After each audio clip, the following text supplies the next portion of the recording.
আমাদের তো দেশে 3 ধরনের দুর্যোগ ঘটে, এটি মানব সৃষ্ট দুর্যোগ। তো আমরা আলোচনা করে দেখেছি যে আমাদের এই গ্যাস লিকেজ থেকে সারা বছরই কোথাও না কোথাও দুর্ঘটনা ঘটে।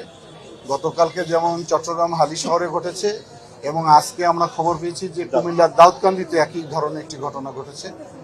আমরা এটা নিয়ে কাজ করতে চাই, শিল্প মন্ত্রণালয়, স্বাস্থ্য মন্ত্রণালয়, আমরা দুর্যোগ ব্যবস্থা মন্ত্রণালয় থেকে, যাতে করে এই যে গ্যাস লিকেজ থেকে এবং গ্যাস যে সিলিন্ডারগুলো ব্যবহার করা হয়, মেয়াদ উত্তীর্ণ সিলিন্ডারগুলো ব্যবহার করা হয়, এগুলোতে কিভাবে একটা নিয়মের মধ্যে নিয়ে আসা যায় সেগুলো নিয়ে আমরা অল্প সময়ের ভিতরে 3 মন্ত্রণালয়ে বসে কাজ করব, যাতে করে ভবিষ্যতে এই ধরনের দুর্ঘটনা থেকে কম ক্ষতি হয় সেই ব্যবস্থাটা করার চেষ্টা করা হবে। আর আমাদের মন্ত্রণালয় থেকে আমরাও বলেছি আমাদের যতটুকু সাপোর্ট দেওয়ার দরকার আমরা সেই সাপোর্টটা দিব। আর এটি খুবই মর্মান্তিক, শিশু বাচ্চা সহ মহিলারা আক্রান্ত হয়েছে।